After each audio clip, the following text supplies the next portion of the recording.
Welcome back, ladies and gentlemen. This is the Bearable Bull here. And I got this aggressively average content for you today.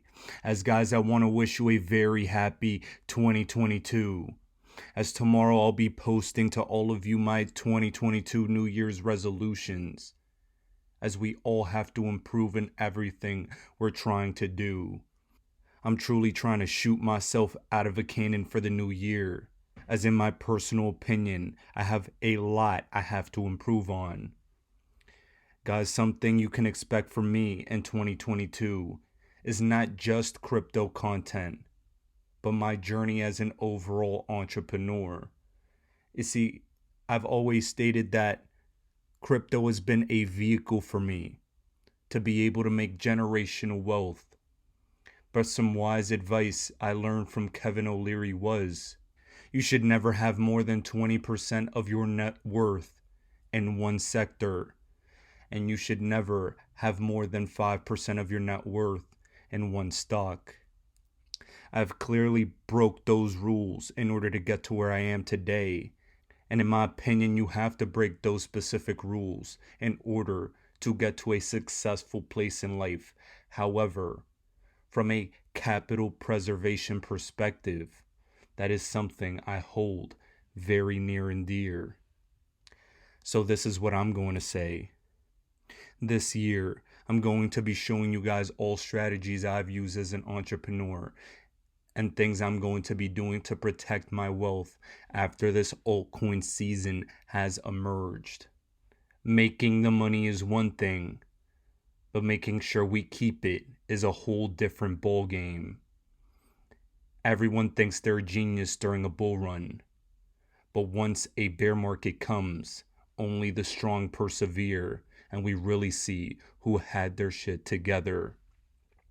That is why today, guys, I've brought on a good friend, Coach JV, for an interview as me and him discuss strategies and skills and perspectives we use in order to become the best version of ourselves.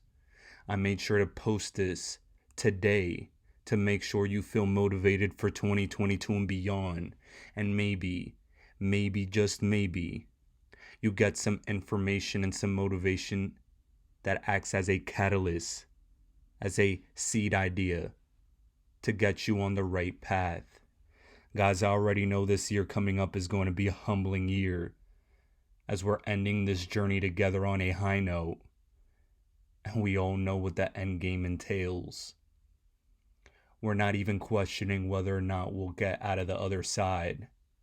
This year, quite literally, is about planning what we're going to do after we get our life-changing money. That's a powerful position to be in, as we all prepare to embody what we're about to become. Now, guys, please enjoy the show, as it's going to be a good one. Ladies and gentlemen, as you slowly start to trickle in, it is my absolute pleasure to welcome my good friend, mentor, brother in this journey together we call life, Coach JV. We're going to be talking about plenty of things that he does, that I do, and just a great perspective on life that we've both adopted throughout the years. But before we get into any of that, Coach, would you like to briefly introduce yourself to the audience here today and everyone at home? Absolutely. So I'm Coach JV. I'm the top health, mindset, and coach in the world. I always say what you believe in your heart, you think in your mind will eventually become your words and become your reality. If you can see it in your mind, eventually you can hold it right here in your hands. What you repeatedly do gets ingrained in your subconscious mind. What gets ingrained in your subconscious mind becomes an unconscious activity. And that's why we're here today with the Bearable Bull. Love you, brother. Without a doubt, bro. And you were even, that's one of those things, you know, it sounds very cliche. You're like, oh, we're talking about visualizing, really? But it's one of those things where, you know, so many people, they don't believe they can do things. So many people, they use language that deteriorates their dreams. They say, I can't, as opposed to how can I? Right. I know that you're very big on that. So one of the biggest things that I know made a change for my life as well as yours, is finding out how I can do things and envisioning myself doing the things I want to do. Even if it seems so unrealistic, hey, we're alive. That in itself is an improbability, right? So um, Yes. it's one of those things where aim for the damn stars, and if you fail upwards. So I know you're a Yes. big believer on that, but something I really wanted to discuss today is not just crypto, right? We're both crypto dudes, but in my personal opinion, and I think I can speak for both of us, we're overall entrepreneurs, and we're going to touch on some crypto things that we do and things like that. But crypto for me has always been a vehicle for financial freedom and to help empower other people to free their lives from the shackles of society and the 9 to 5 and other things like that.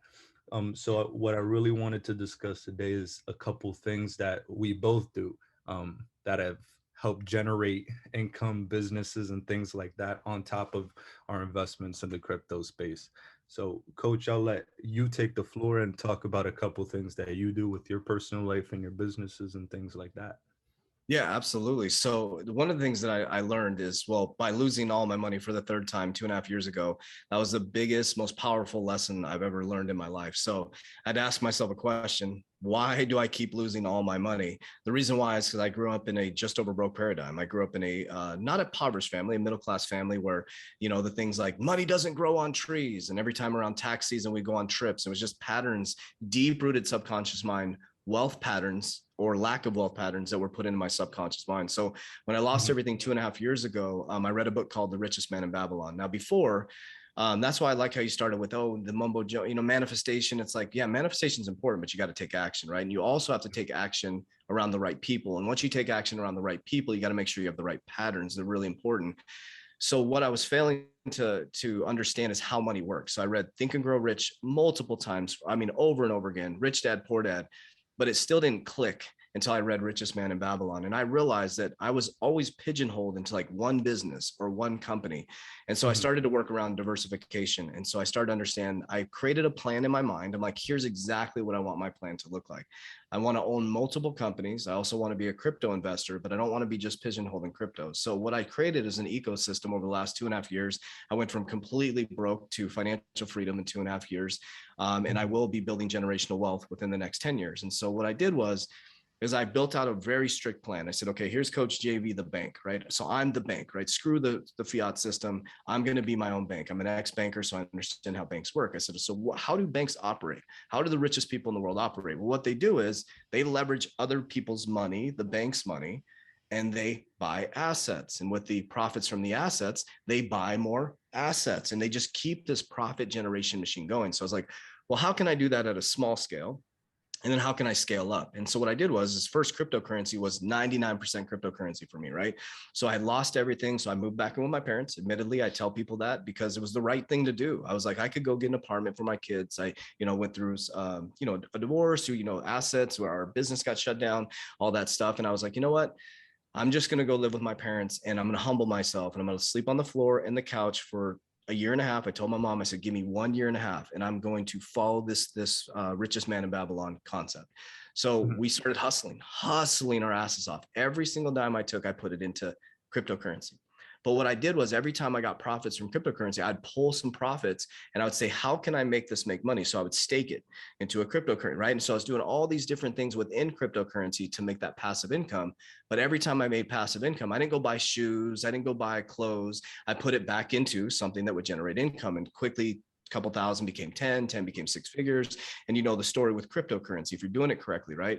So then I said, okay, now I'm pigeonholing cryptocurrency. When people say they're diversified in crypto, it really, when they say I'm diversified, you're not diversified if you're diversified across crypto. You're diversified across crypto, but diversification means you have multiple sources of income, right? In different areas of the sector. And so what I decided, I was like, I need to find mentors. I need to find mentors. So I started to understand that if somebody approaches me, so, we're both influencers. So a lot of people approach me for businesses, and I say, that's great. If I believe in your company, if I really believe in your company, I don't want to promote your company. If I really believe in your product, I want to own part of your company. And so what I Mhm. did is I asked the question. I said, I want this much ownership in the company. That's how you can get me involved in your company. And knowing my power as an influencer and my power as an entrepreneur and understanding how money systems work, I presented myself of adding value to these companies. So I went from one company to two companies to three companies to four, now owning a portion of seven companies. So I thought, okay, so now that's great. Those are startups. And I was like, what are the real wealthy people doing? They're acquiring businesses, scaling them, selling Yeah. them, and acquiring more businesses by Yeah. using other people's money. So now currently, I have my cryptocurrency portfolio. I have seven startups, and then I'm closing, should be closing my first LBO within 30 days. That's leveraging other people's money. So, and I also have my precious metals, which is I use my silver as hedge against US dollar collapsing. And then I also Mhm. have an insurance product, which is my guaranteed retirement. So now I feel very secure, and now it's time to go all in. And so that's in a nutshell what I'm doing currently. What my basically my foundation for the Coach JV enterprise is. Very nice. And I love what you said there because you said it's not about being just diversified amongst different cryptos because you're in the same sector, right? Let's say tomorrow some random regulation comes and everything goes down 70%, like because it can happen, you know, we're in crypto, we know it can happen. Then your entire portfolio goes to the gutter, right? And then if you're making income from just those places, then everything goes to the gutter. So actually, a very important piece of advice I received from Kevin O'Leary from Shark Tank was 20% of your portfolio, your wealth should never be in more than one sector, and I like 5% of your wealth should never be in just one stock. Right? But he did say he's breaking that rule a little bit just with real estate right now. But it's one of those things that when I heard that, I'm like, okay, I need to begin really making powerful moves because with myself personally, and it's it's one of those things where I'm grateful for it because this is what got me to where I am today. But now it's the time for me to really diversify into other that. asset classes because for me, crypto was my safe haven. I went all in 2016. I said I came across Bitcoin and Ether. I rode the bull run all the way up, but then everything tanked to the gutter because I didn't take profits. And you know, it's one of those things that's what I pride myself on is that I'm still here. I made it through the depths of hell and back.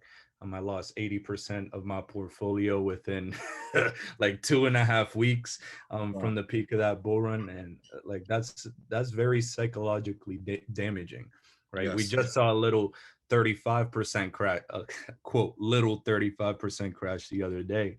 And it's one of those things where people really felt that. Now the sentiment's completely shifted. Imagine an 80% crash in just 2 weeks, you know, and that was my net worth at the time. I went all in that asset class. So for about quite a few years, there was no income coming in because I never wanted to just over broke. I never wanted a job because I knew that that's not the key to wealth, to the point where I wasn't making any money at all. And and the coach, I'm very stubborn, to the point where I wasn't making any money at all. And I was just trying to build my own businesses. I started off with like Facebook ads and drop shipping and stuff like that. But the issue was I didn't know how to go about making the correct ads to drive traffic to my stores, right? So I was Right. just spending on ads, swiping credit cards, trying to build my businesses, not buying some Louis V bags or shoes or anything like that. It was trying to build my businesses. Defaulted on 4 credit cards, had like 250K in debt, including student loans and all that nonsense. So with no income coming in, still not getting a job, trying to invest in crypto is an abomination, coach. I don't know how the hell I'm here. Right. But Can I say but something about that real quick? Which is important to really recognize is the reason why please, you're here is because you made the effort and you tried and you kept pursuing. right, I think right, that's the biggest thing is people see all those things. People might see that as a failure, right? Same thing with me. I was buried in debt, no money, but I kept on going. I kept right, on pursuing. And every single, so you learned, right? You learned about ads. You learned what didn't work. You what did work. yes. It's in all those things catapulted you into where you're at today.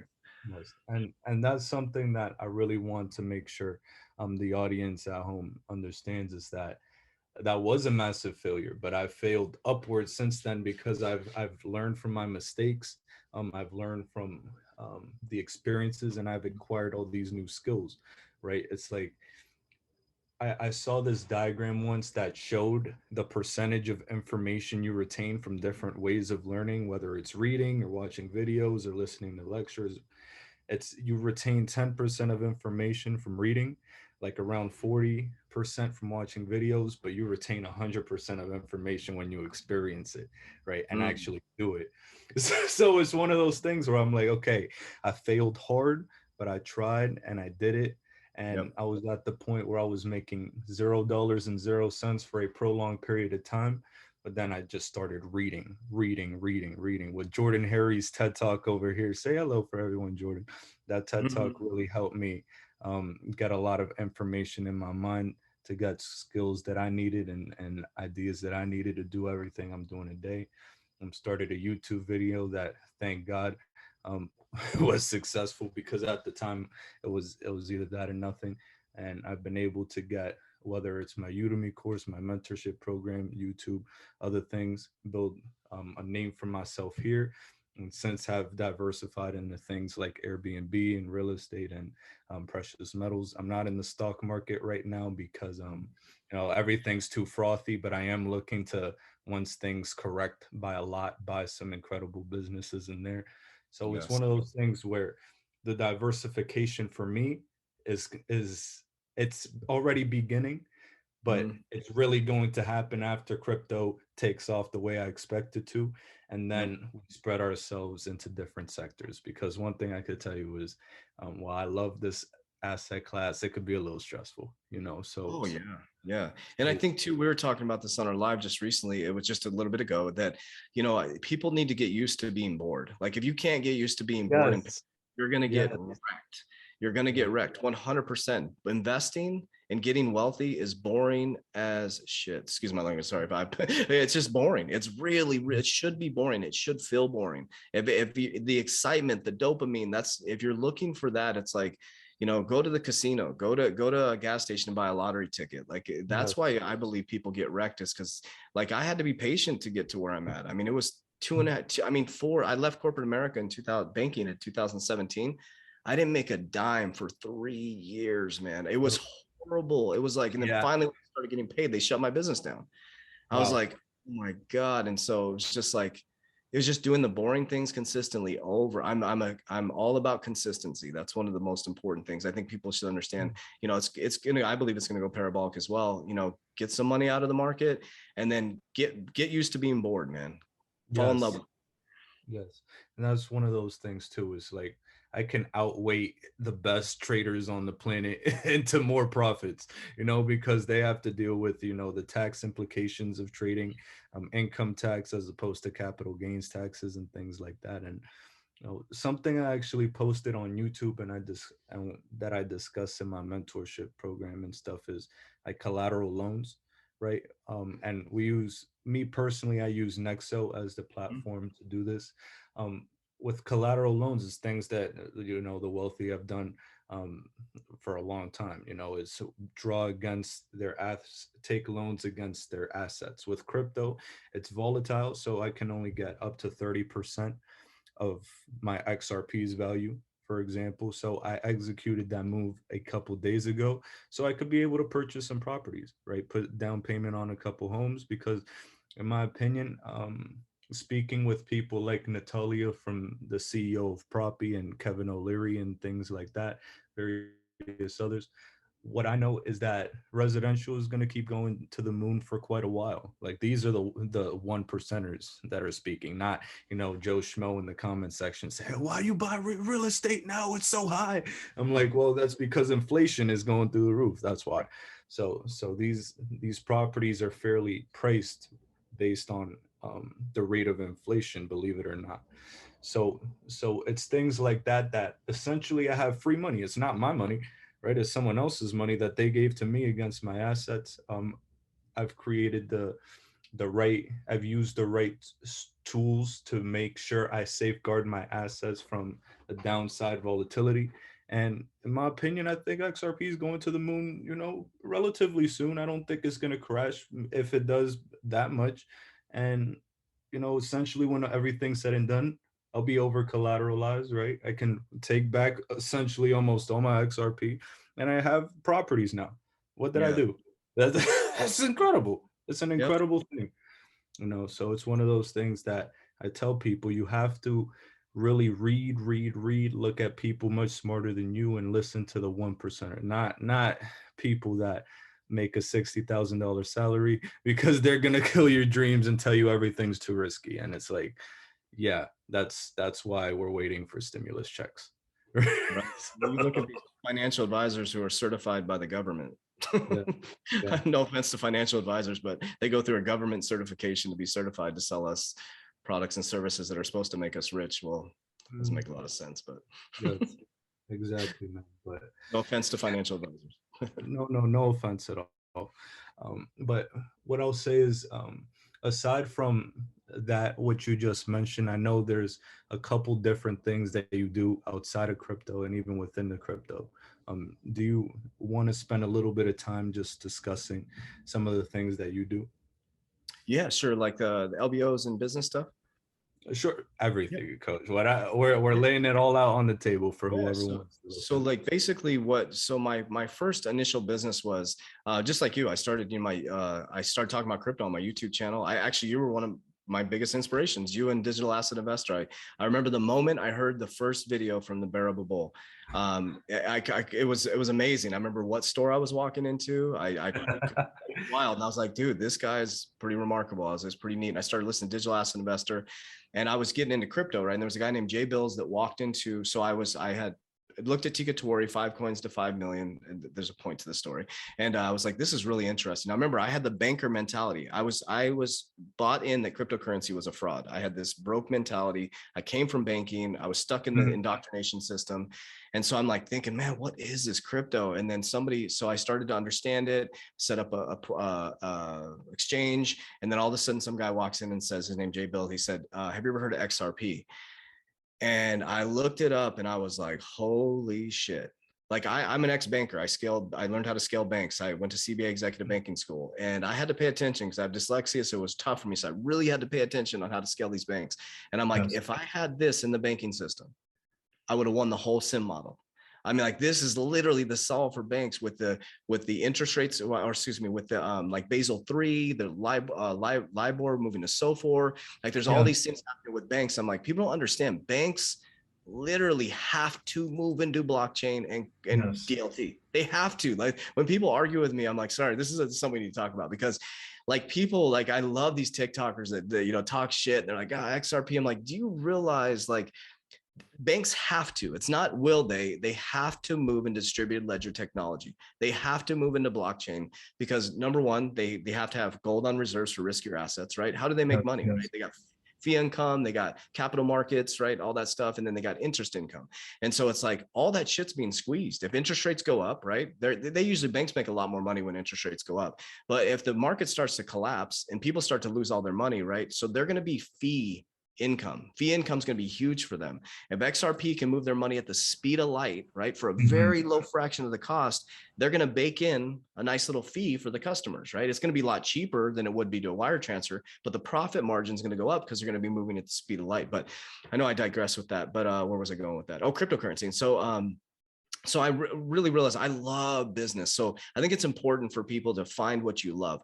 What do I love doing? I love taking ideas and scaling them. I love the complexity of trying to figure out, just like you were trying to figure out the ads, like trying to figure out how we said, how are we going to take 3T Warrior Academy global? So we're now global, 3,500 warriors worldwide, 16 different countries. And I was like, we said we were going global, and I'm going to explain how I do these things subconsciously.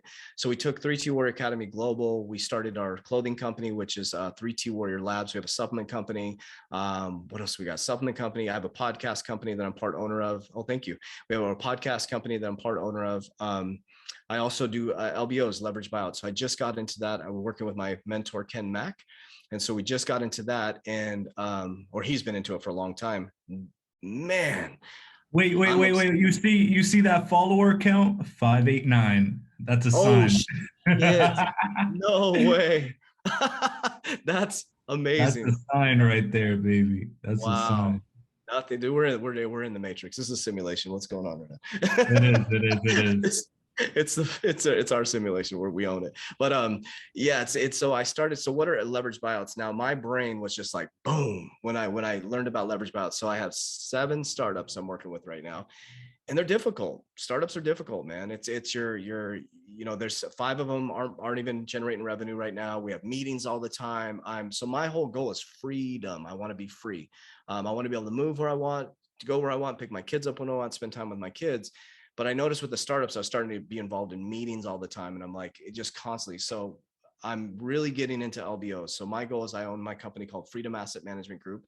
Right now we have 7 companies under management, and my goal is to have 100 million under management within the next year.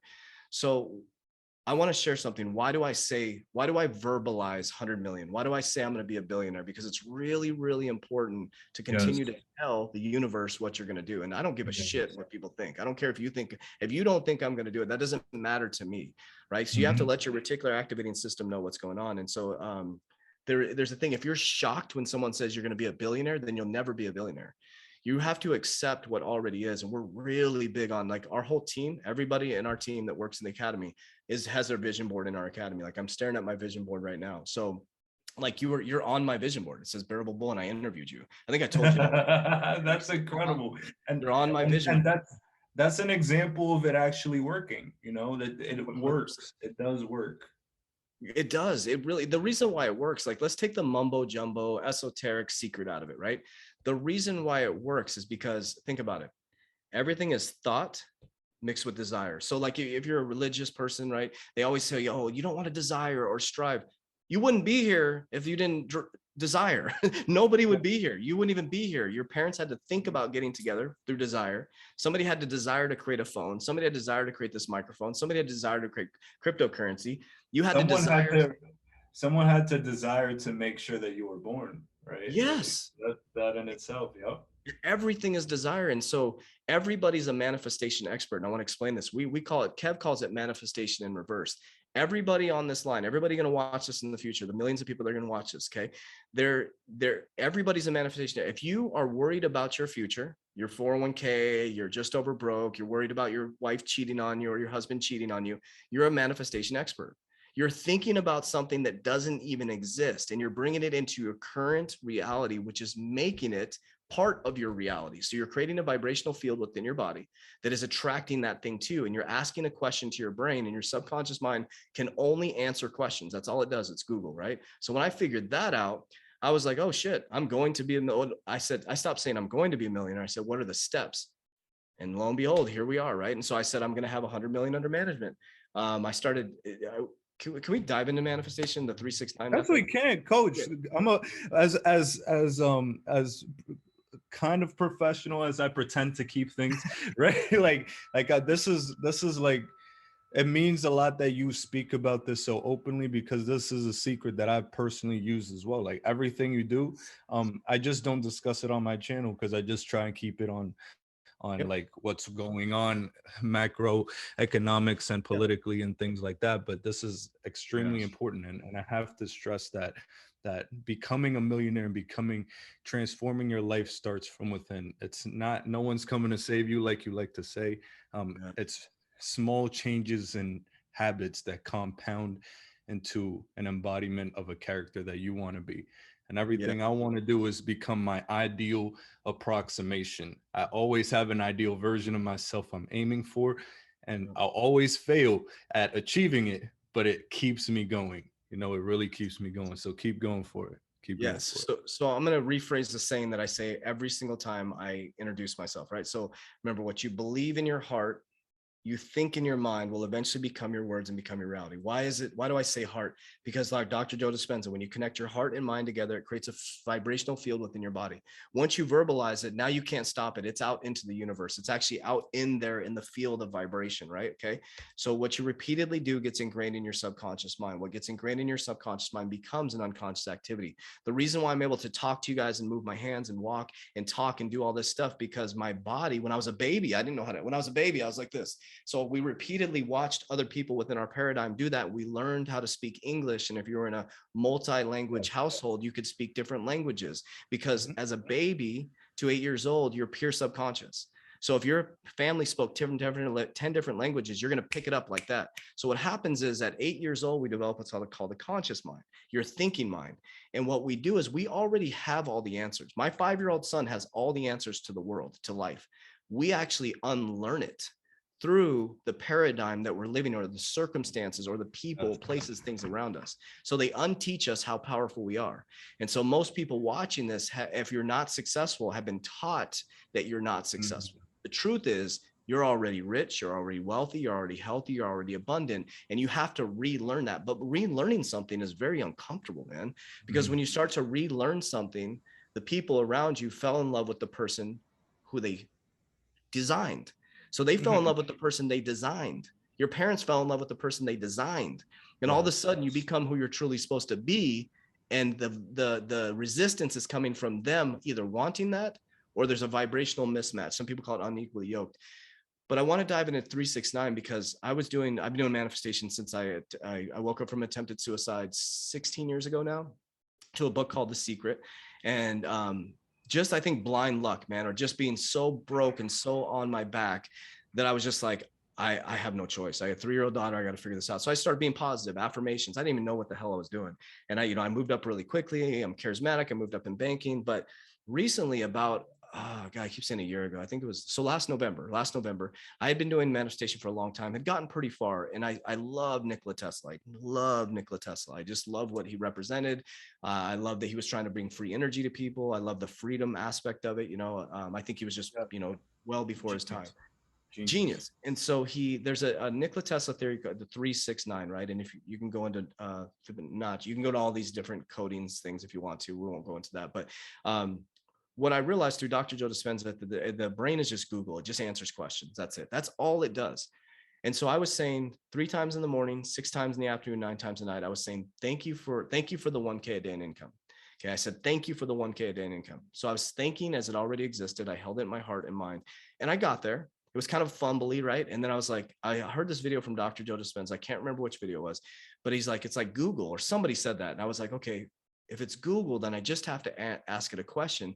Your subconscious mind has to answer the question. So if you say to your subconscious mind, why do I keep ending up with shitty people in my life? Guess what it's going to do? It's going to keep showing you why you end up with it. It's just going to answer the question. That's all it does based on your experiences. It keeps reliving the experience. So I said, what are the steps to 3K? So I changed. I said, what are the steps to 3K a day in income? What are the steps to 3K a day in income? What are the steps to 3K a day in income? 3 times in the morning, 6 times in the afternoon, 9 times a night. I would hold the vibrational field for 17 seconds and I let it go. Boom, nailed it. I was like, whoa, okay. But Now, let me just interrupt for a second, because I love exactly what you got into. We die into our culture. That's how I like to describe it. We dive into our culture. And one of the greatest things that I ever heard is, the questions you ask will change your reality, because the answers you weren't even looking for will find you. Right. That's genuinely like a line that changed my life. So I love that you were going into that. I just had to say that. Thank you. no, it's great. It's because, like, you're literally, as you look at your physical reality right now, you're literally just thought and desire. Like, people get so pissed at me when I'm coaching. I'm like, this is your fucking fault. You're in this position. Like, it's nobody's fault. What do you mean I'm sick? I'm like, it's a choice on how you're going to react to your sickness. You have everything. Every situation in life is neutral. Everything is. You want to know what the issue? There's an issue when it comes to people, coach, and it's that we are manifestation creatures. Our mind, our body, our heart, everything, that is what can make it happen. But we are stuck in the prison of time. And in order to manifest those things, time has to proceed to see those changes, right? And that's where the habits compound, right? So we're stuck in the prison of time, and some people get impatient behind the cage, right? If you will. So yeah, that goes into crypto, right? You have to be willing to continue to move forward, be consistent, like you said, even if you don't see the immediate transformation, because eventually the shackles will come off once enough time has gone by. Yeah, and also I tell people, I'm like, you don't want what you don't deserve. You don't want $1 million when you don't deserve it yet. You Yes. will lose it. Yes. I guarantee you'll lose it. You do not want what you don't deserve or what you haven't earned yet. And I say that earned is not like a trophy. It's allowing your subconscious mind to be ready to accept the current value that you're receiving, right? Because if you get value that doesn't match your internal vibration, it will always leave you. So if you finally find you luck out and you find the person of your dreams, but your internal vibration still shitty and it's still connected to the old vibration, you're going to push that person away. It's simple.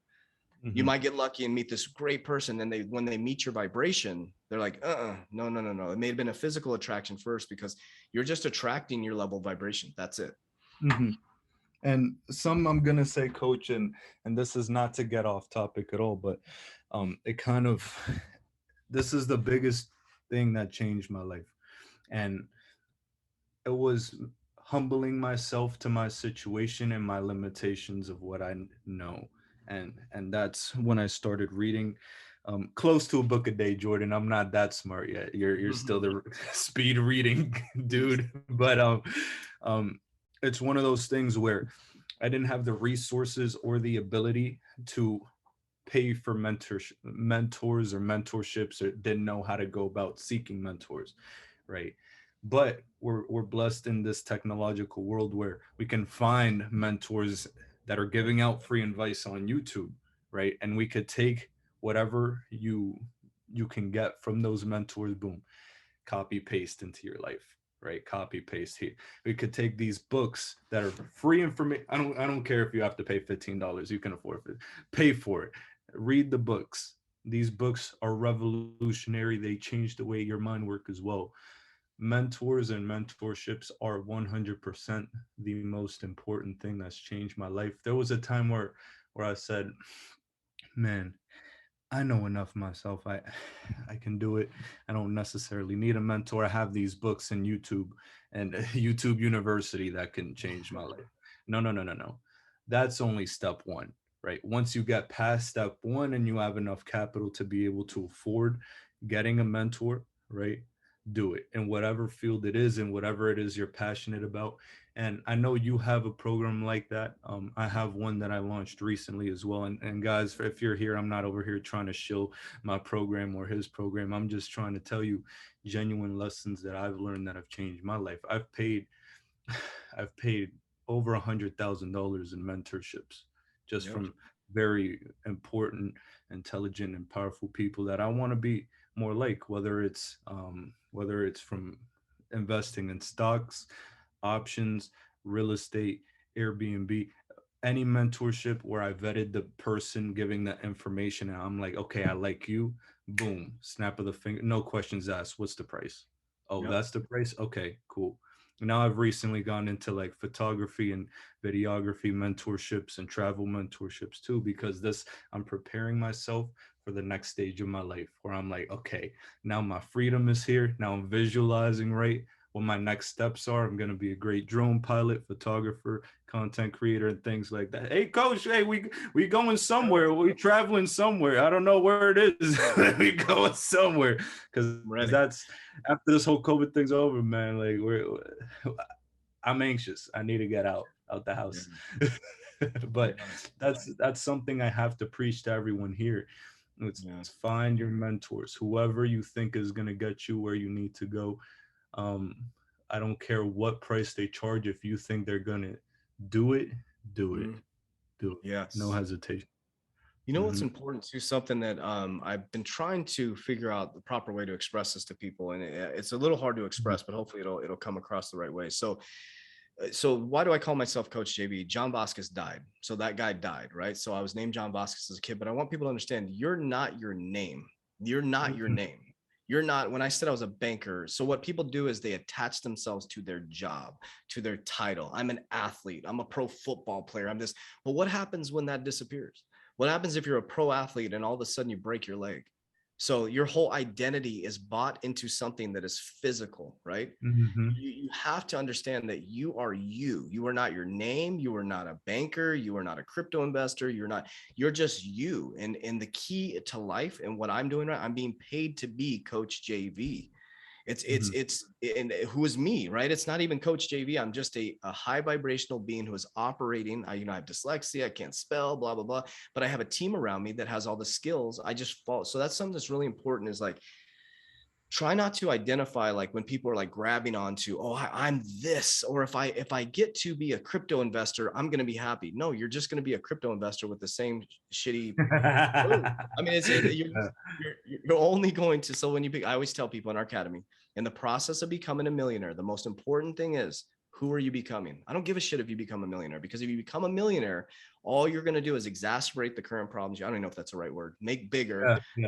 Yeah. If you're depressed, you're going to be way more depressed. If you have anxiety, you're going to have way more anxiety.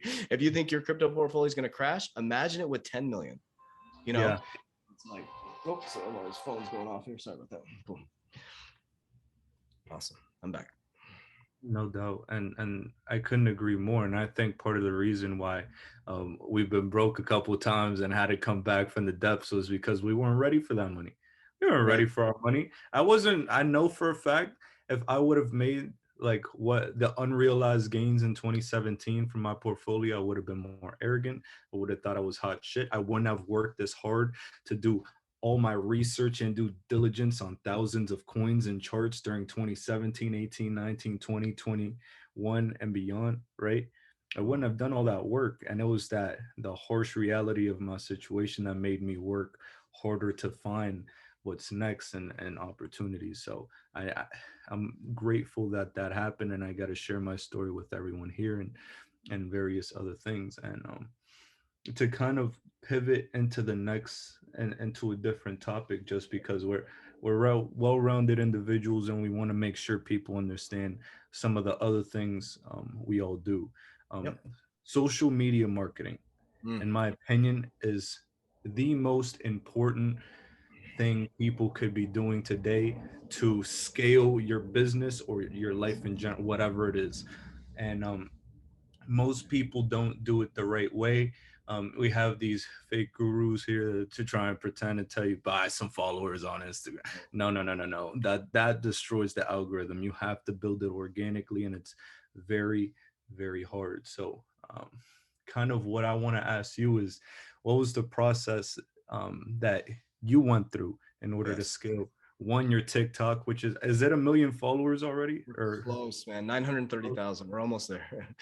Almost there. TikTok to 1 million followers, your Instagram to about 35,000, and your YouTube channel as well, because that takes a lot of work. I know for a fact that takes a lot of work. So what goes into that?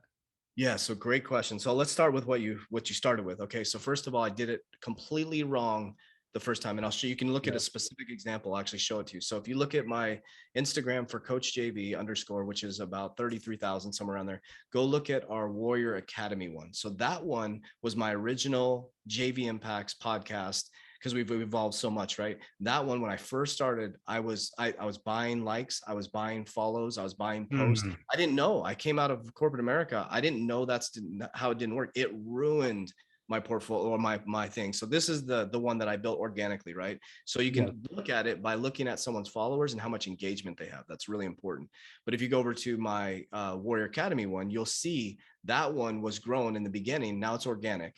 So don't ever, please understand, don't ever buy followers. Don't ever buy likes, because it doesn't make sense. It's never going to give you any business, zero business, right? Don't follow for follow. Okay. So that's the things you don't do. How did I explode, right? So that you can see the difference in the engagement, right? So it's like, how did I explode? Okay. So I finally got really, really fed up, really fed up. I was so tired of trying to be something to gain something. So I was like, fuck it, I'm just going to be myself. And I started being unapologetically authentic on my social media and really sharing how I talk, how I walk, how I think. I don't try to do my hair. Like that stage picture is probably the first stage picture I've done, because a photo shoot for a clothing company is I just speak my truth. And all of a sudden I found my tribe. Your audience will find you. Your audience will find you. Yes. You would rather have 100 engaged followers than 100,000 followers with no engagement.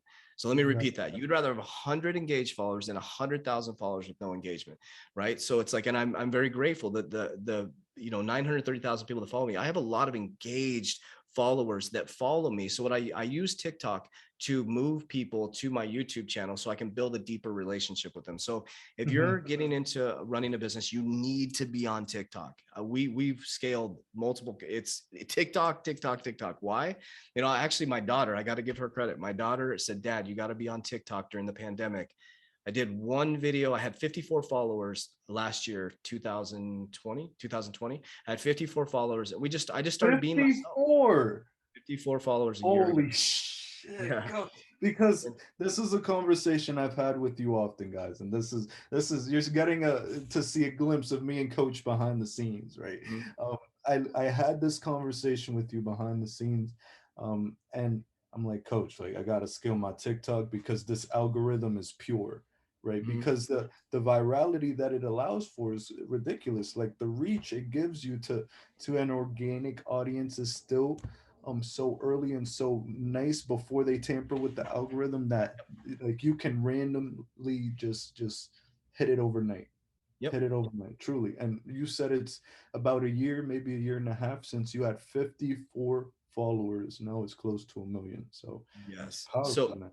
So here's the thing. So another thing is, so it's be authentic and then just be consistent. So I want to share people and motivate people. So, and this isn't to discourage people. This is about consistency. So when I went viral, I had close to 17,000 social media posts, 850 podcasts, and close to 1,000 videos filmed by the time I went viral. But that consistency for 3 years straight went from having nothing to financial freedom overnight. Seems like overnight, but that was almost since October or August 2017. I never gave up. I kept posting and I stayed consistent, and I honed in my message to my audience. The key factor though, guys, is when I went fully authentic. I went fully authentic. I remember somebody told me I was a fake, and I were like, "Oh, you know, your life." And I said, "You know what? F all you guys, man. I'm driving. I made my life look like I was not balling out of control, but like I had my shit together. I'd left corporate America. I had ran out of all my money, and I was like, you know what? I was driving Uber in the middle of the night to keep my family alive, and I was like, I'm gonna start Instagramming this. I was like, guys, I'm broke. I'm driving Uber, and here's what I'm gonna do to become a warrior in a modern day society. From that point on, everything started going viral for me. It was like people were attracted to the story and the grind. And so now my story has changed a little bit. Okay. So now I have a different type of follower. Some people have told me to F off because I now have money now. So it's a different audience. Some people are still loving the journey, but there's a lot of haters. You can't worry about that stuff. That's the next thing I want to talk about is I went from people clapping for me to people trying to take me out. Don't focus on those people. It doesn't matter. They're just operating at a low vibration. They want what you have. And if you feed into that, you're literally a mirror reflection of them. That means that you need to work on something inside of yourself. If haters are bothering you, that's a mirror reflection of you, because we're just vibrational beings, right? Having a human experience. So if a hater is bothering you, that means you have that inside of you. So you got to really, that's hard to accept. If you're constantly grabbing onto haters, that means you have that inside of you and you have the ability. You need to grow above that so that you can see that if you have haters, that's awesome. That means you're doing something great. That means you're making an impact on the world, that people take the time out of their day because that's going to stop a lot of people that say you want to be a social media influencer. That will stop 99% of you because go ahead. I'm sorry to interrupt, but this is a question that I have. This is a greedy question I have for you, Coach, to be honest with you. But sure. That's something that I've learned, that your audience and the comments on your posts, they can be frustrating sometimes. There is constructive criticism in there, but with me, I'm a high vibrational person. I love positivity. Things that are like no to me, I'm like yes I can. But it gets to the point where I could be antagonizing sometimes, Coach. I don't know if you knew that. So some people don't like me too much.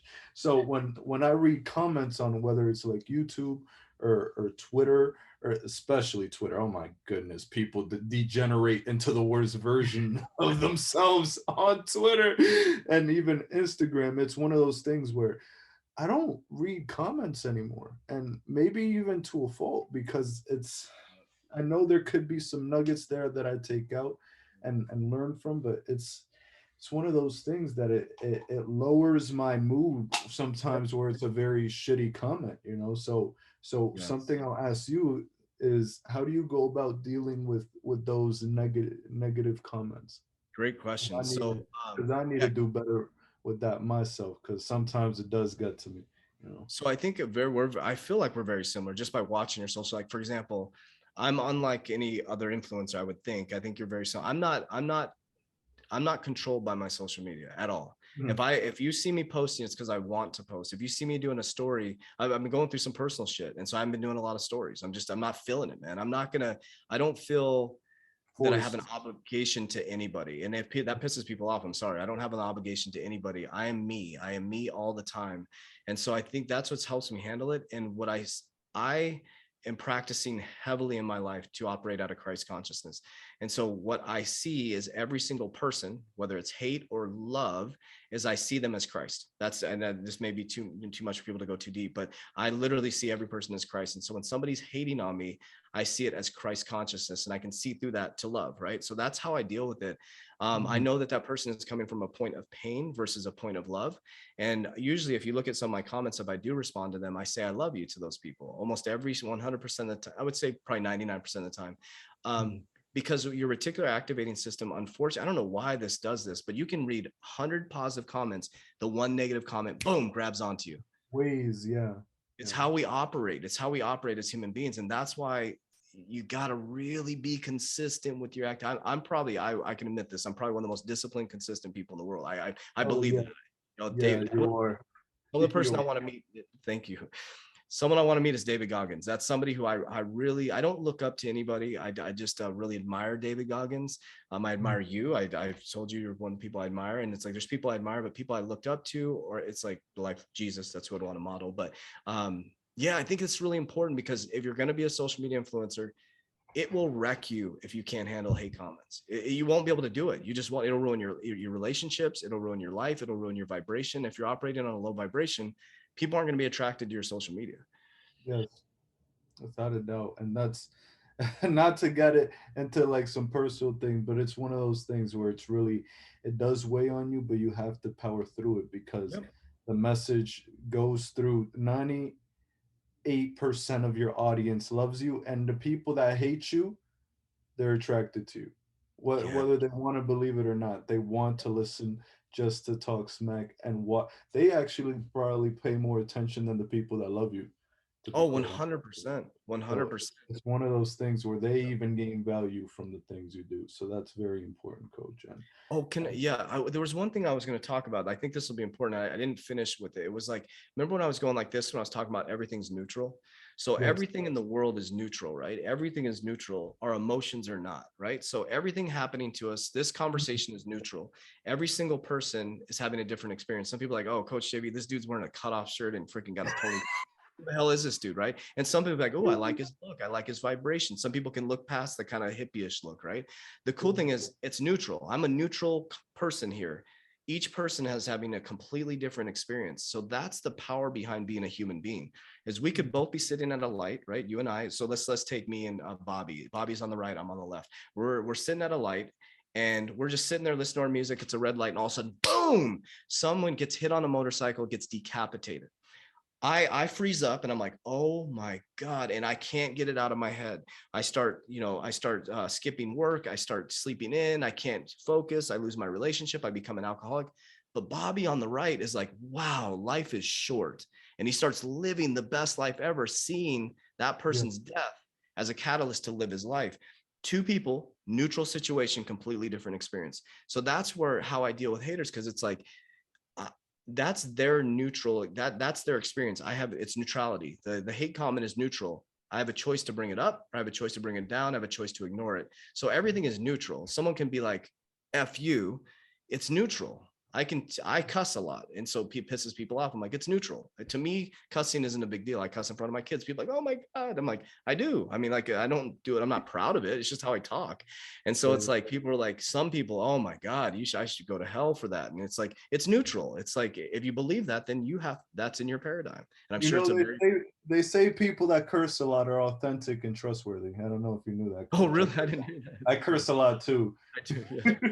So, and it's just, I mean, I hope people are hearing that message, because like a lot of people are going in the holidays, right? And you have a lot of family members, and it's a lot of anxiety. It's like, just everything. The drunk uncle comes, it's neutral, man. Like, He's just having a physical experience, man. It doesn't mean you have to be like, oh my God, he ruined the time. You let him ruin the time. You let him get a hold of your emotions. You let what your a brother said, that the snarky comment that they said, it's neutral. The comment's neutral. You're deciding to give it energy. Mhm. Now, not to derail what you were just saying, but to kind of bring it back to like the marketing aspect of Oh yeah. everything, like the content creation part of everything. Each one of these platforms, TikTok is different than YouTube, than Instagram, than Twitter. You know, it's very different. Each one has its own thing. For me, YouTube is where I tell my story and my perspective on what I see in the market, the macroeconomics of things, and the political, geopolitical events that could be triggering different things in the background. But on Twitter is where I crowdsource information at rapid speeds to be able to be in the know, understand things, and following the correct accounts does put you one, two, three, four steps ahead of being able to invest in opportunities and know the predictive programming is a phrase that you like to use. Know the predictive programming that could be the future reality, right? So my Instagram is where I got more into lifestyle things and things like that, and where I venture off into my next things. And something I'll ask you is, because this is something most people don't know, is how much time does it take you to one, make a TikTok, and two, make YouTube videos, and gathering all the information and doing all that work and things like that? Because I It's know for me it takes a long time, right? it's my job. Yeah, it's literally it's my biggest part of my existence, I guess. It's what I Mhm. do. I'm an information broker. I'm putting information out there. So like so the way my day looks is I get up, my first YouTube video goes out around 5 o'clock in the morning. So I do my research in the evening. So after so I'm from 2 to 6 to 7, whenever my son, I'm and my daughter's with me. I'm a father. Like I do not touch, I'm a father. Right. And so, but I do research till late at night. Right. And then I go to, well, not too late for some of you guys, 9 or Yeah, 10 yeah, o'clock. yeah. I'm in bed by minimum 9:30, 10 o'clock. So I do my research in the evening. It's hours and hours a day. Like the videos per se, I don't edit any of my videos. It's all done off StreamYard. If I screw up, burp, cuss, whatever, I don't edit my videos. So that's helped me a lot just to be me. Mhm. So the editing process is very, very easy. I just post what happens within that video. But the Mhm. research takes a lot of time. It takes a lot of time. The TikTok videos are super easy. It takes me 60 seconds to do them because I don't plan stuff. I don't my YouTube videos I do, but my TikToks, like if I come off a YouTube video, I'm actually talking about the YouTube video, but I don't sit there and go, I just turn it on and I talk. And so I Mhm. think, and how did I get to that point? So like, if you listen to my podcast, we have over 1,200 podcasts now. Since when I first did my podcast, you can listen to Coach JV podcast. My first podcast was, I mean, I had PowerPoints for the first year. I would plan it. And now I just speak off, and how I speak off the top of my head, I call it speaking through spirit, but it's through like what Jordan talks about. It is literally, the more you educate yourself, the easier it is to speak. Yeah. The more knowledge you have, the easier it just comes off the top of your head, so it takes me it does take a lot of time. It's a full-time job, but it also is my career. It's what I do for a living. So Yeah, yeah, it's one of those things. I know for me, YouTube videos take like 2 hours, and the information I gather it's more. And now I'm doing interviews and trying to get information to yep. everyone too. So it can be a lot. So I already know. So I could imagine. I'm shocked that you say TikTok takes 60 seconds though. For me, for me TikTok's a whole different dimension. I don't know why it's so hard for me, but I think after today, I'm gonna be like, all right, coach, you got me. I have to go extremely hard over here. I have to. Yeah, I'm telling TikTok, people are sleeping on it, man. It's like it's Well, gotten me. I mean, it's taken me worldwide. I mean, literally, we went to Dubai. People knew us in Dubai from TikTok. It was wild. It was wild. We're walking down the street. People knew who we were in Dubai from TikTok. Like that's so crazy. Like what other platform can you do that for free to get that type of reach? I mean, it's like it's wild. it is. It is. Let me think. Let me think. Hmm. I guess since we're in here talking, I mean, we could dabble on crypto a little bit. We haven't really too much, but for people at home that know us for that, like, let's talk about just the state of the market and things that we see going on, because I'm sure we have slightly different perspectives, but I always love gaining these perspectives, because you might see something that I don't. So something I'm curious to know is what do you see coming maybe in the next, couple months into the next year? Because Yeah. 2022 is fast approaching, and there's a lot of moving pieces with this market for sure. Yeah, I think so. I'll talk about like the macroeconomics, and I'll bring it down to crypto of where how I feel about crypto and what I think is going to happen. I have very similar sentiments to you. I get a lot of my information from you, to be honest with you. Is Oh my goodness. so Thank it's like you. so I have a lot of respect for you, man. So I Thank do you. believe the market is going to go parabolic. I still think it's going to have a massive move up, but I think the pullback is going to be really, really hard. And here's why. Because when markets collapse, right? And so what's people don't realize what's happening. You have an inverted euro dollar right now. The euro, it's like literally we're set up. You have the Shemitah, 7-year Shemitah. So let's take it from all aspects. 7-year Shemitah, right? Within usually a Shemitah year, you have a massive collapse. You have the LIBOR, which is switching to SOFR, which is an interest rate change, which is happening in December. I think it already happened, right? So they don't even know how this is going to affect interest rates fully. Banks are changing their regulations, completely changing their regulations, right? You have all these things happening. So to me, they have to black swan this and collapse the economy to get the people to move. Because what do? Create a problem, create a reaction in the people. And based on the reaction in the people, you come up with the solution, you become the hero. So I believe we're going to be moving into a CBDC by 2023 in America. It'll be done by the FedWire. It's going to be, you'll have a Fed wallet, and then you'll have it because it's all, you already have the pass-through accounts. They already have that set up. You'll have the Fed wallet. You'll have your cryptocurrency wallet. And I believe commercial banks like Wells Fargo, Bank of America, you'll be able to do DeFi loans, Ethereum loans. I believe they're going to jump right on with that. So what do I think is going to happen in the market? I think we're going to go massively parabolic because crypto market's so thin compared to the global markets. Is the whales are moving the market, so we're going to go parabolic. We're going to be, I highly recommend you have an exit strategy, and then it's going to come collapsing back down, and it's going to be, I think, a normal bear market. But again, I speak with experience from learning from experts like you that have been in the market for a long time. I've only been in for 2.5 years. I admit that.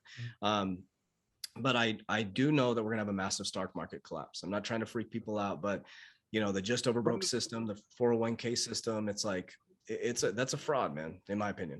When do you think that stock market collapse is going to happen? Because to me, this thing should have collapsed in like 2018 in my personal opinion. It's just fantasy economics has been propping everything up. It's money printing, interest rate cuts, stock buybacks, repo liquidity injections. All of this has been propping up this market artificially. So I'm curious, when do you see this market collapsing? Because I actually I don't know if you saw the John Deaton and Valuetainment Patrick Bet-David interview.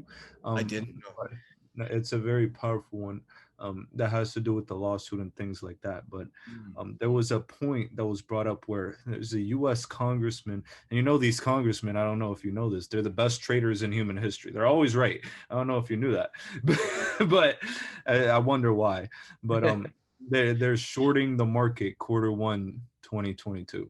So to me, that's the obvious indicator. I'm like, okay, so the smart money, or the politicians, the corrupt money, they're placing their bets against the stock market at this moment for Q1 2022. Do I know when exactly that's going to happen? No, but probably some point in March, right? We can see something like that happen. And then it's interesting. It's so interesting to see how you can, if you have your ears to the streets and the financial world, everything that's going to happen already. It's just when and what will the final numbers be, because it's crazy. It's crazy. Yeah, I couldn't agree more with that, with the sentiment. Cause it's like, you got to overvalue stock market. I love Warren Buffett, the Warren Buffett indicator. I mean, last time I looked, I think it was overvalued by 207%. A lot of people don't. So it's basically, you take the GDP, the global, the GDP times the stock market value, or divide it, right? And that gives you an overvalued stock market. So you hit something very powerful. You talked about money printing. Well, with them tapering the bond purchases, now doubling the tapering, so they're going to start taking the world, America, off life support, right? Slowly, methodically taking us off life support. And so I think it's going to be a planned crash. They're going to crash it. They're going to, just like they did in 1929, man. They crashed the economy, and who saved us? The Federal Reserve, right? Federal Reserve came in, bailed out the banks that weren't involved in the Federal Reserve or were underneath their conglomerate. They gave those banks loans to give the other banks loans to pull them under and gain control. And it's like, think about why wouldn't they crash the system to move us into a CBDC, a central bank digital currency, to pull us closer to the central banks. And I believe banks are going to look a lot different in the next 5 years, because I was in banking school. What was that, 2000? I think it was like 9 years ago. They were already having a switch to fintech in the simulation model. It was like fintech, financial technology. And we were like, what the hell is fintech, right? We're already replacing tellers with talking ATMs, like already moving towards a fintech environment. And so I agree with you, man. I think it's gonna I think it's gonna be really ugly. So I think it's gonna be within 2022, early 2022. Like I said, I every date I've predicted, I've been completely wrong. Every date I've said. Me too, bro. Me too. It's we can't time these things, but we know what the events are that are going to happen to for the most part. You know, there may be random things here and there, but our good old friend Klaus Schwab and his little kitty Bicklesworth, I like to call it Bicklesworth. You know, they're calling for this little cyber pandemic, and then they simulated that cyber attack on the financial system with the IMF in those 10 countries, and then they're over here. It's incredible. It's incredible. It's something to behold, without a doubt. But here's the powerful thing is, like, think about it. We're such a small, like, you know, take all of our followers combined, right? We're such a small percentage of the population that's paying attention. How crazy is that? And to them, we have our little tinfoil hats on real tight, and we don't know anything, and we're idiotic, of course. Yeah, It's one of those things, man. Yeah, I always tell people, have an exit plan. You know, have an exit. I have a very strict exit plan that I filled out. It's like I follow my exit plan. I don't worry about anything else. I got my fundamental cryptos. You know, I'm happy with my crypto portfolio. I'm happy with what. Go ahead. Which coins are those? Now, I remember you had mentioned those to me on a call a little earlier, but just for our audience here, just which coins are you extremely bullish on? Obviously XRP. I'm huge. I love Ethereum. ADA, XRP, XLM, Algorand. I love Algorand. And then we're really getting into Meta. We're really getting into Block. I just started stacking up some Block. We're getting, I think I talked to you on the call, we're really getting into the metaverse, getting involved in the metaverse portion of it. I don't have a lot of knowledge in it, but I brought experts around me. So my things I'm mostly heavily bullish on, because I try to stay in my lane, is I understand banking, right? So I try to stay in the ISO 20022 range. And so that's really what I'm focused on, is those type of cryptocurrencies. And I learned a lot from you, to be honest with you. Like I went through your Udemy course, and I went through your Udemy course when I first found your channel. And that's how my whole journey started. A lot of people don't realize that. I share that openly. Like I love what you've done, man, because I was like, you really helped me understand where this crypto market was going. And I love the way that you explained it, because you explained it from not just a crypto investor, but it was like the economy. That's what I loved about it, because I understand the economy and economics. And so the ISO 20022 coins, we're really getting involved in metaverse, but I'm still trying to wrap my head around it, to be honest with you. So the main coins: XRP, XLM, Algorand, ADA. I'm a big Ethereum fan. A lot of people keep telling me Ethereum's going to collapse, it's going to go to zero. I'm like, it ain't going nowhere, dude. I will bet my whole portfolio that it ain't going nowhere. Oh no, it's not going anywhere, without a doubt. But I do think it will be surpassed by my personal. I don't know if you know this, Coach JV. I recently got engaged. So I've been in a committed relationship with XRP for a very long time. We have children together. But I recently proposed to Hedera Hashgraph. I think Hedera Hashgraph will be a top 3 coin in past Ether and things like that. That's still left to be determined. But I think that's one of those that you should heavily consider adding to that portfolio of yours. Dude, I'm not gonna not take that advice from you, man. It's literally my second largest holding, and I love it. It's the entry point is still early relative to the grand scheme of things. So that's what I call wise counsel. I always tell people, when people tell me seek wise counsel and then they show me who they sought, I'm like, that's not wise counsel. I'm like, people are like, oh, I went to my parents, and their parents are broke, and that's their wise counsel. I'm like, you're taking financial advice from people who are broke. I know it's your parents, but it's like, so that's what's called wise counsel warriors. When somebody like this tells you, get into Hedera, not financial advice, but I'm gonna go with that. Hey, but you should follow it anyway, right? Yes. But that's interesting. So just to be transparent, I'll share some of mine just because you shared some of yours as well. Personally, my biggest holding is XRP still to this moment. It makes only about 35% of my portfolio at the moment, because right now I'm looking to use my other altcoins as a vehicle to funnel profits into XRP, because I do believe that XRP tends to move last. So take profits from my non-XRP alts and drive those profits into XRP for the big run. Hedera Hashgraph, one of my largest holdings as well. I believe Alliance Block, in my opinion, will be one of the most undervalued coins in the market. That may be one of those that you want to look into. Um, Stellar, of course. I recently had an interview with the CEO of Proppy, and I'm very heavily invested in Proppy. They launched the first crypto to real estate NFT transaction, um, endorsed by the World Economic Forum. Um, planning to dive into a metaverse real estate as well. So it's like, and yeah, they're a powerhouse, and they also in 4 states, including Arizona, California, Texas, and Florida, they help with the closing of real estate transactions. So to me, that's something that I know and that I personally love, and that's Yeah. why I'm very invested in that one as well. Cardano, Quant, VeChain, Oh, VeChain. Algorand, quite a few others as well. But those are some of my favorites, just for people that were wondering. I think you said something powerful. Like the reason why, like I follow what I know, like and trust. Like what I Yeah. try not to, and I seek wise counsel from people when I don't know something. Right. For example, the metaverse. We have a company we launched called Crypto Phoenix Assets. We're building like kind of like I want to caution saying this. It's not a mutual. It's like a type of a partnership type thing where people can get involved in the metaverse, like a mutual fund. But it's not a mutual fund SEC yet. But I just want to make sure we make that very Yeah, clear. But yeah. so it's but I hired experts. We brought on experts. The team did. Excuse me. We got John Rotundo. We got my CFO Jeremy. We basically brought on the team. Abdullah, Mario, give them all a shout out. Brought on the team that are experts in those. We have a person who games all day. That's what they do all day. And so I trust their judgment because they're spending all day in the metaverse. And I think that's important. Like I don't just jump into cryptos because somebody tells me to. I make sure that I understand it. I know it. I always tell my warriors that because they're like, oh, I got in this and it dumped on me. And I'm like, what did you know about the crypto? I just knew it was going to make money. Well, we're not in the casino, man. Like go to the casino and just to, like, you got to understand, know, and like, sometimes you got to, the wise, like you told me, I'm going to get some Hedera, man. Like that's wise counsel. I understand what Hedera is though. I understand what Hedera Hashgraph Yeah, is. I've of just been course. also too, for me, what's been crazy is I've been so damn busy. My admin, she texts me and says, look at your portfolio. I know that's how detached I am from anything physical. She's like, look at your portfolio, look at every morning to look at my port. That's how detached I've made myself from physical things. Like if my portfolio collapses zero, doesn't affect me at all. Mm-hmm. If Yeah. all my businesses go to zero, and that's what I try to teach people is you are already rich, you're already wealthy, you're already healthy. I'm already the richest person in the world. So you can't take anything from me. And my crypto portfolio always seems to do pretty good, man.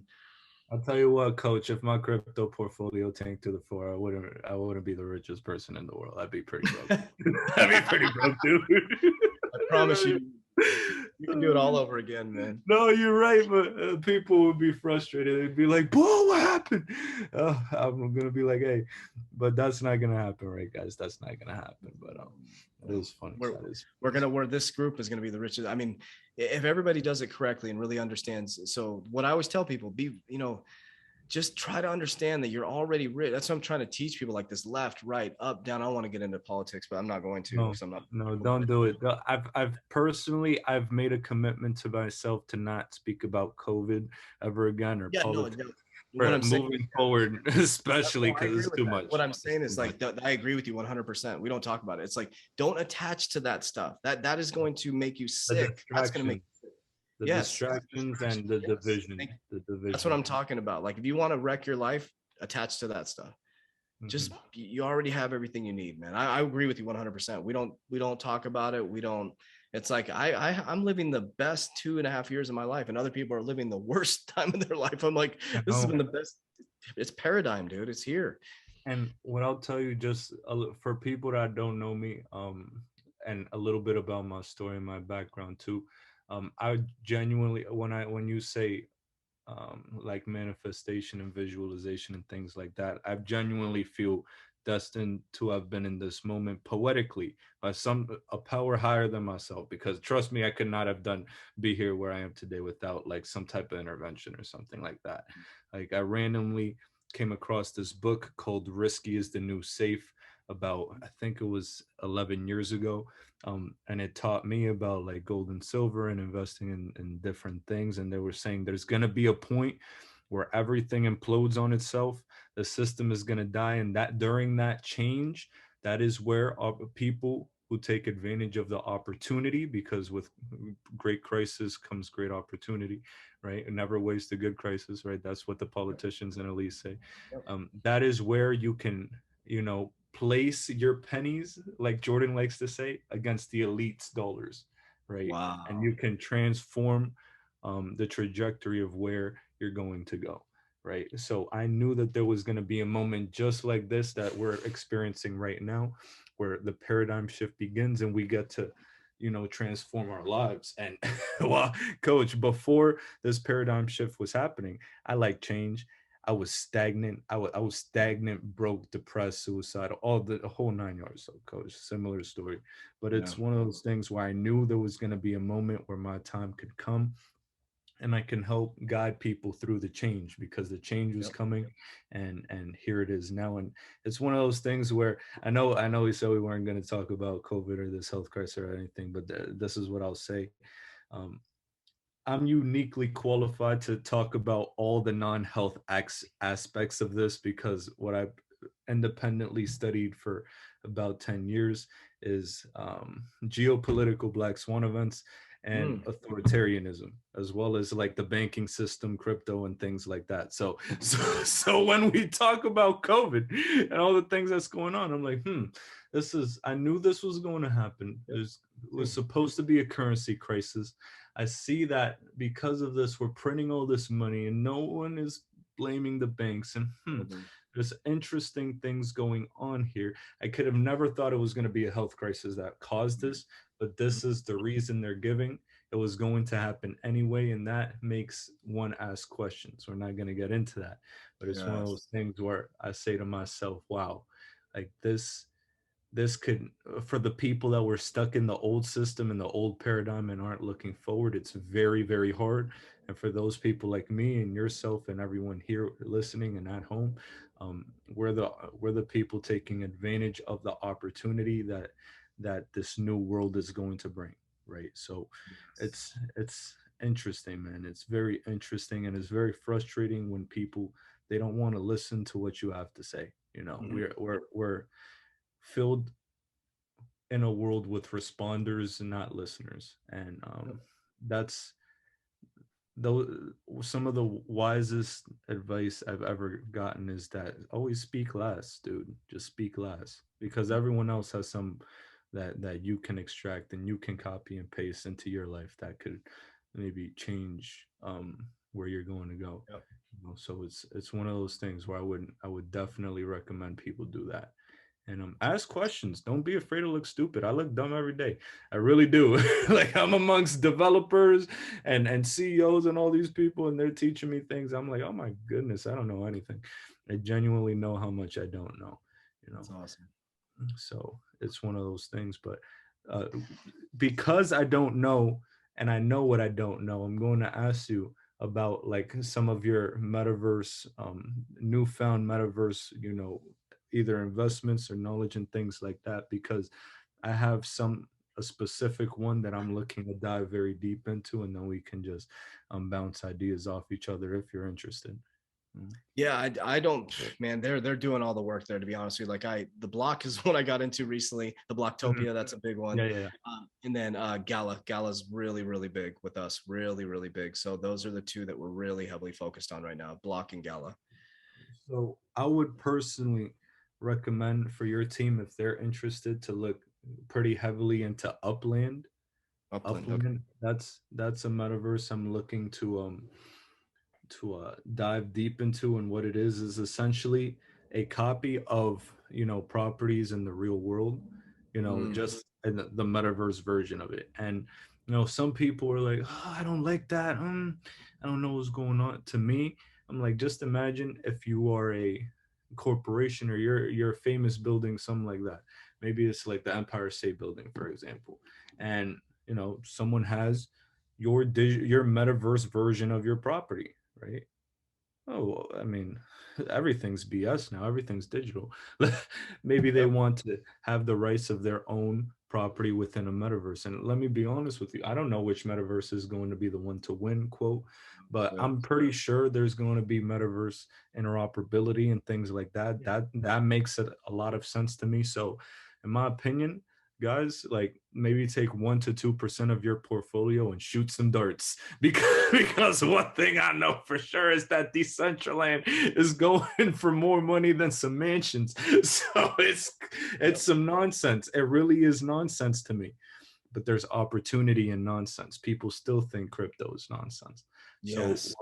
while I'm diving deep into this and trying to understand more and still kind of speculating, we have to understand that in times of great inflation, and in times of great crisis, people that are speculators amass great fortunes. Amass great fortunes, and the demand by the masses for a more authoritarian government comes Mm, as well. Those two are directly proportional, right? At a time of great inflation, speculators make off like bandits and authoritarian governments come to rise. And I genuinely believe this is retail's last shot to make it up the ladder of life, oh, if you will, yes. before there's complete control. Mm, So we're in the right place at the right time, and it's about hustling, man. It really is. Like, create opportunities from your mind and out of thin air, yes. because we need to. Yes. I love it, man. Love it. Got it. Let me think. Was there something else? Anything else you wanted to talk about, Coach? It's up to you. No, I'm very grateful for this opportunity, man, to meet you guys and connect. And I think for people out there, just to continue to network with people. I think that's the key. That's what's made me successful, is I'm constantly networking with people. Like Yes. and don't operate in scarcity. Like there's, if you own a business, we have crypto companies, right? We have investments and stuff like that. It's like you can go much further with more people. Like nobody's taking, that's what I want to just leave people with, is nobody's taking anything from you. You can have two crypto influencers right next to each other, very successful if they work together, and they can help more people. So like my whole mission is freeing people's freedom. I just want to free every single, so we've retired 10 people from corporate America that actually work in our company now. We've retired 10 people from corporate America now. So my goal is to retire as many human beings as possible from corporate America to understanding a freedom system, right? And so I think that's the biggest thing is I want to leave people with is, don't, the only thing that's as scarce is your belief in it. That's it. If Mhm. the stock market crashes or the economy crashes or your 401k crashes, it doesn't mean you crashed. It just gives you an opportunity to reset and rebuild. That's all it is. It's not catastrophic. You're still alive. You can still move, you can still walk, you can still talk.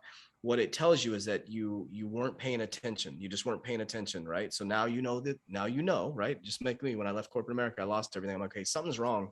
Something's wrong. And so I just rewired my brain. I have different people I hang out with now, different influences. I read different books. I'm very structured on my things. So I don't believe in scarcity. I just don't believe in it. Like, I'm not attached to, like, when the crypto drops 35%, I'm not like, oh my God. It's just like, I buy the dip. I always say, buy the dip, don't trip, so Yeah. I just hope, I, hope I can get that out to people. I love what you said, and I'm a big believer of your network becomes your net worth, right? Yeah. And being able to expose yourself in front of people that are where you want to be is the number one thing that I believe has helped me get to where I am, you get to where you are, and everyone in here is going to get to where they want to go if you're not already there. I know the answer to this question, but I'm going to ask it so that people kind of gain this information. So, you said you have 10 people that you've helped retire from corporate America that are on your team right now. Like, Yep. I'm sure how did you find these people? Did they happen to come from your own program? Is that the Great case? question. Every single person that works in our academy went through our program. So Mhm. basically the way it works is that everybody has organically become a team member on our thing. So we have a volunteer, like a council, and then we have people who are work for our company. And so every single person on our team has gone through our academy.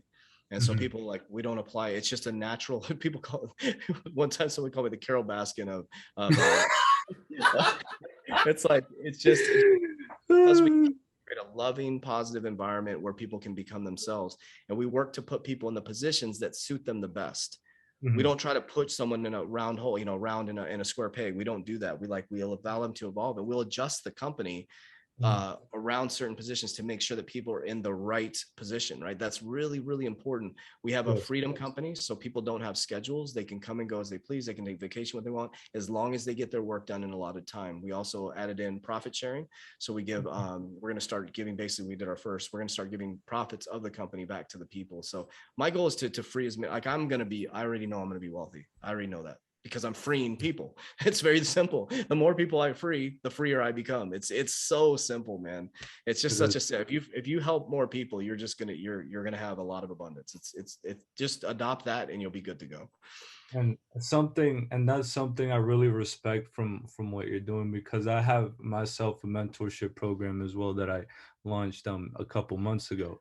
And now we already have people that we said, okay, all right, these people have contributed a lot. We're going to raise them to a certain level and help because they've helped my community a lot. So now it's time where I'm looking to scale, and I'm like, and some of them are in here. Hello, everybody.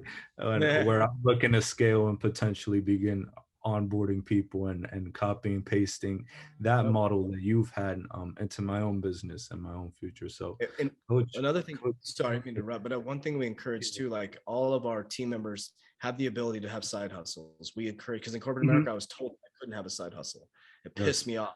So like, you guys, some people have worked with our media team. Some people, like I tell my team, get a side hustle, man. Yeah, I want my team to be wealthy. Like I want them to be wealthy. And if they come to me and say, JB, I can do this on my own, let's go for it. Mhm. We'll support you, right? If there's one thing that I preach is that I tell Jordan too. I'm like, hey, dude, do whatever you got to do. Just let's get XYZ's on and we're good to go. And Jordan does whatever the hell he wants, So I know with me, I want to build um, freedom warriors, if you will, and entrepreneurs, not people that just are stuck to an occupation. So that's something Yep. that really resonated with me too, Coach, without a doubt. Without a doubt. Whew, man, that was a real one. I always love it. I always love it. Let's see. There's no other questions from the audience. Coach, I know you're a very busy man. I don't want to keep the rest of your day. But I do have to say thank you as always for trying to include the community, include mine and your communities together, and make sure that we all learn as much as we can.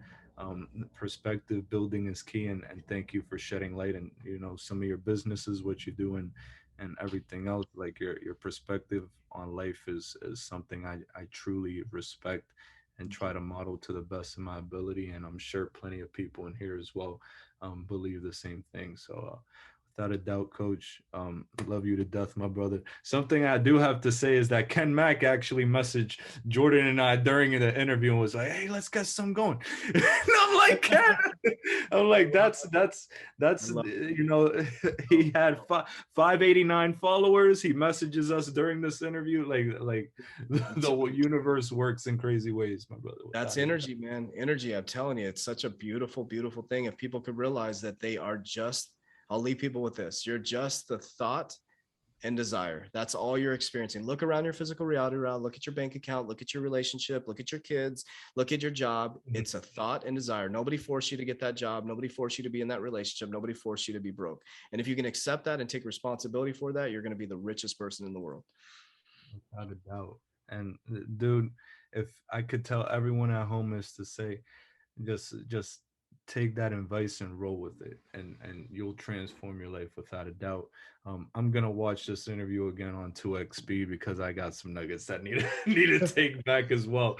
But Coach, anything you need from me, you already know. Just give me a little message. I'm sending my love to the family and team your way. And yeah, man, let me know anything you need. Love you, Jordan. Love you, Bearable Bull. Appreciate you guys, man. All right, guys. And everyone at home, deuces. All right. Bye-bye. Bye-bye.